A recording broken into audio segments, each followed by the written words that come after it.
how does Bitcoin interact with monetary policy? How could it function as a currency without monetary policy? And so what I think is we are engaged in a grand experiment, which is what I think of as empirical macroeconomics, right?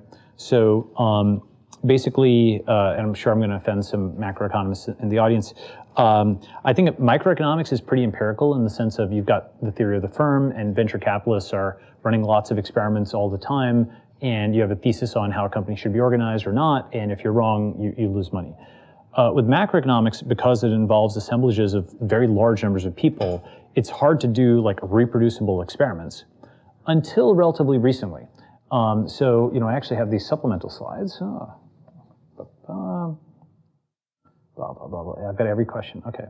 So blockchains make macroeconomics and experimental science, right? So virtual economies, right, have been a topic of discussion for about 15 years, where, this guy, Edward Castronova, a smart guy, a professor, has been looking at this in the context of like World of Warcraft and things like that.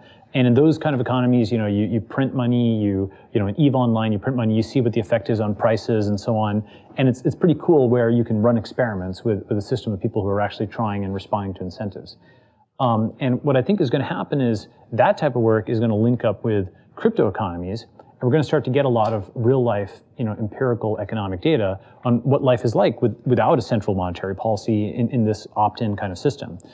And one of the really good things about this is it's like a bonanza for econometrics people because, sort of like there was this vague concept of 6 degrees of separation in the late 90s, and then we got this digital data structure of the social network, right? So there's a vague concept of 6 degrees of separation, and then you've got something that was digital and computable. You could think of it as a graph and so on.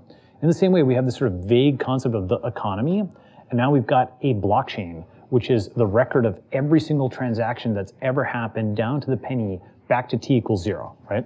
And so every economic theory that one has about transactions or price support or whatever can be tested. And importantly, one can also develop blockchains that have inflationary policies that are connected to central banks and so on. So I think what we're going to see is just a ton of different kinds of economic experiments, some inflationary, some deflationary, some demurrage, some weird kinds of combinations that resist political classification. I think we're going to run the experiment and see what happens.